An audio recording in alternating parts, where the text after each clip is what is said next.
Salut tout le monde, j'espère que vous allez bien. Aujourd'hui je vous retrouve dans une nouvelle vidéo où je vais vous parler de la technologie en terminale STD2A. Donc si vous ne savez pas en quoi consiste cette matière, je vous invite à regarder la vidéo que j'ai faite l'année dernière sur la techno en première STD2A, puisque j'y avais expliqué en quoi consiste la matière, ce qu'on y apprend, et je vous avais présenté mes projets de cette année-là pour que vous puissiez vous faire une idée de ce qu'on fait dans cette matière. Donc sur le même principe, je vais vous faire la même vidéo mais avec mes projets de terminale STD2A cette fois-ci. Avant de commencer la vidéo, j'ai deux petites choses à vous dire. Donc la première, je suis désolée si ça bouge beaucoup, comme là par exemple. Quand j'ai tourné la vidéo sur l'ATC en terminale STD2A, j'avais mon ancien lit, du coup j'avais un système qui n'était pas sur mon lit pour pouvoir filmer, et maintenant que j'ai reçu mon nouveau lit, je suis obligée de me mettre dessus pour pouvoir conserver ce décor là, et du coup c'est assez instable, donc je suis désolée si ça bouge beaucoup, j'espère que ça ne va pas trop être gênant. Et la deuxième petite chose, si la qualité de cette vidéo n'est pas bonne, j'en suis vraiment désolée, mais comme je l'ai dit dans ma vidéo sur l'ATC, je préfère privilégier le contenu de mes vidéos à la qualité parce que j'ai des petits soucis de stockage, etc. Mais je sais que beaucoup de mes abonnés comptent sur mes vidéos par rapport à la rentrée de septembre 2019, par rapport à la STD2A. Donc même si la qualité est moindre, je préfère quand même les poster. Pour revenir à la technologie, donc en terminale on poursuit le travail de documentation et d'expérimentation comme en première, et ce toujours en demi-groupe en général. Après je sais pas pour vous, mais pour moi le travail était quand même moins conséquent qu'en première parce que cette année je n'avais pas deux profs mais une seule, donc du coup on n'avait plus du tout le même type de travaux. Mais honnêtement, je pense que c'est aussi du fait qu'il y ait eu pas mal d'heures de cours qui ont sauté. Du coup, on était en décalé avec l'autre groupe, ce qui fait que par exemple, nous, on faisait des recherches chez nous à notre rythme, tranquillement, et on avait 3 semaines pour les faire. Et eux, ils devaient les faire en cours et rendre les planches à la fin de l'heure. Donc, question organisation, c'était un petit peu compliqué de se coordonner. Mais en contrepartie, nous, on n'avait ni TP de physique ni cours d'anglais parce que du coup, on avait 3 heures de techno, et pendant ce temps-là, les autres avaient 1 heure et demie de TP de physique et 1 heure d'anglais. Donc du coup, nous aussi, on manquait des cours au final. Je sais pas si vous vous souvenez, mais l'année dernière, on a travaillé sur les illusions d'optique. On avait fait des expérimentations en volume avec le projet final. Je me souviens, j'avais fait un stop motion. On avait fait aussi un petit peu de mise en page sur InDesign, tout ça. Et cette année, j'ai pas du tout eu le même style de projet puisque on s'est vraiment focalisé sur les matériaux. Autant c'est une partie très importante pour le projet 75 heures dont je vais vous parler dans une prochaine vidéo, autant j'ai trouvé qu'on faisait un petit peu toujours la même chose, et ça devenait lassant puisque à la fin de l'année, vu que l'autre groupe était vraiment trop en retard, au final on rattrapait les heures de 75 heures qu'on avait loupées sur les heures de techno, parce qu'on n'avait plus rien à faire. En soi, on aurait pu commencer d'autres chapitres ou ateliers, sauf qu'en fait le groupe était vraiment beaucoup trop en retard et la prof voulait pas faire de disparité, donc du coup on a dû composer avec. Pour débuter, la prof nous a demandé de réaliser des recherches sur différents procédés d'assemblage, donc permanents et non permanents, avec des schémas explicatifs, des définitions, etc. Et aussi de réaliser un tableau pour pouvoir les classer. Donc je vais vous montrer mes recherches toujours dans le cahier de TP. Donc voilà, j'avais fait les définitions avec les schémas à côté. Donc il y en avait quand même pas mal, hein. Après je les ai pas tous mis parce qu'il y en a qui étaient plus ou moins similaires. Donc il y avait des systèmes avec le visage, le boulonnage, les goujons, le nouage, le tressage, etc., etc. Et souvent soit je mettais les croquis à côté, soit je les mettais ailleurs. Donc voilà, il y avait aussi tout ça. Ici j'avais collé quelques petits échantillons, par exemple avec le masking tape et tout ça. Et donc voici le fameux tableau avec toute la liste des procédés d'assemblage et le code couleur avec les croix pour permanent et non permanent. En réalité, on a passé pas mal de temps sur cette demande parce qu'on comprenait pas trop ce que la prof attendait de nous exactement, outre les croquis et les recherches de définition. Puis finalement, j'ai fini par faire mon tableau en fait dans mon coin, et quand la prof l'a vu, elle a dit mais oui, c'est exactement ça que je voulais. Donc du coup, j'ai dû attendre que les autres finissent de faire leur travail, mais j'avoue que je me souviens plus de ce que j'ai fait en attendant. Je pense que j'avais d'autres devoirs, donc du coup j'ai continué à faire mon travail dans mon coin. Le premier projet de terminale en technologie a été, je crois, le plus gros projet qu'on ait eu à faire cette année-là, en techno en tout cas dans cette matière-là, parce que la prof en fait a sélectionné deux extraits d'un livre d'Italo Calvino sur des villes imaginaires. Donc il y avait d'un côté Zenobie avec des éléments en bambou, en zinc, des structures sur pilotis, un terrain sec, etc. Et d'un autre côté, Isora avec de la roche, des puits, de l'eau, des systèmes de canalisation, des habitats vernaculaires, etc. Et la demande, c'était donc de réaliser des maquettes de ces villes à l'aide des descriptions qui étaient faites par l'auteur. Donc personnellement, j'avais choisi de travailler sur la ville de Zenobie avec le bambou, etc.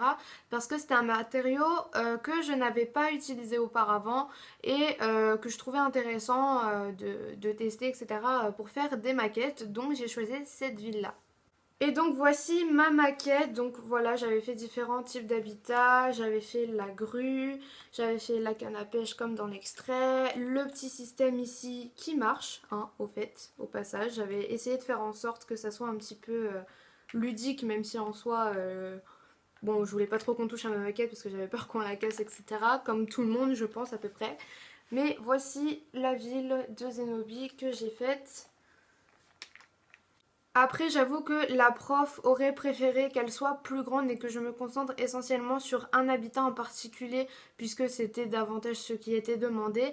Mais j'avoue que pour le coup, je trouvais ça plus intéressant de traiter cet extrait de cette manière-là pour vraiment qu'on voit la ville avec les différents habitats, les passerelles, les échelles, les pilotis, etc. Bon, bien évidemment, tout ça, je l'ai argumenté à mon oral, donc du coup, j'ai pas été pénalisée par rapport à ça. Et donc avec tout ça, on a bien évidemment dû constituer un dossier, donc avec l'analyse du texte. Il y avait aussi les premières idées. Bon là c'est vraiment très moche, je sais pas pourquoi je vous montre cette planche parce qu'elle est juste horrible. Il y a aussi les références, donc là c'est même plus une planche le truc, j'aurais pu faire un mur, je l'aurais fait quoi, tellement il y avait de références, de choses à dire. On a aussi fait des planches sur les matériaux bien évidemment, donc en l'occurrence moi c'était le bois, le zinc et bien évidemment le bambou. Donc voilà, on devait faire les propriétés, les qualifications, les usages qui en étaient faits et aussi les techniques d'assemblage des matériaux entre eux. Donc le bois avec le bois, le zinc avec le zinc, le bambou avec le bambou, puis le bambou avec le zinc, le bois avec le bambou, le bois avec le zinc, etc. etc. etc. Donc ça faisait quand même pas mal de planches. Et puis on avait aussi un calque où on devait mettre en fait toutes les techniques qu'on avait utilisées pour réaliser notre maquette avec les matériaux, etc. Si on les avait colorés, comment, etc. Donc voilà, c'est pareil, ça c'était aussi... ça nous a pris un petit peu de temps et puis des trucs d'observation, mais franchement ils sont pas terribles. J'avais pas passé beaucoup de temps sur cette planche et j'aime pas faire des trucs d'observation, de maquettes. Je préfère les réaliser vraiment et faire des recherches sur les matériaux à la rigueur, mais l'observation ce n'est pas trop mon truc. Le troisième thème que l'on a abordé, en fait, c'était pas un projet qui venait de nous à la base, mais qui venait d'anciens élèves de STD2Z il y a 4 ou 5 ans, je crois, et qui avaient remporté en fait un concours pour leur projet qui était de faire une matériothèque au lycée.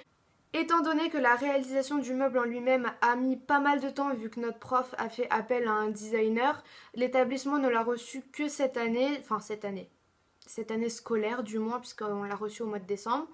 Et donc en attendant, ces élèves-là avaient commencé à rédiger des fiches matériaux, donc en fait avec les origines, les propriétés physiques et chimiques, les différents types d'utilisation qui en étaient faits, des exemples d'applications, des références, etc. Et donc nous on a continué ce travail là en ajoutant des fiches matériaux. Donc personnellement j'en ai fait 3. Bon, normalement on devait en faire 2 mais vu que les autres mettaient du temps du coup j'en ai fait 3. J'ai fait sur la lave, le basalte et sur le béton. Alors autant j'ai trouvé ça intéressant de découvrir ces matériaux et d'avoir l'opportunité de faire une mise en page sur InDesign puisque ça faisait un moment qu'on n'en avait pas fait.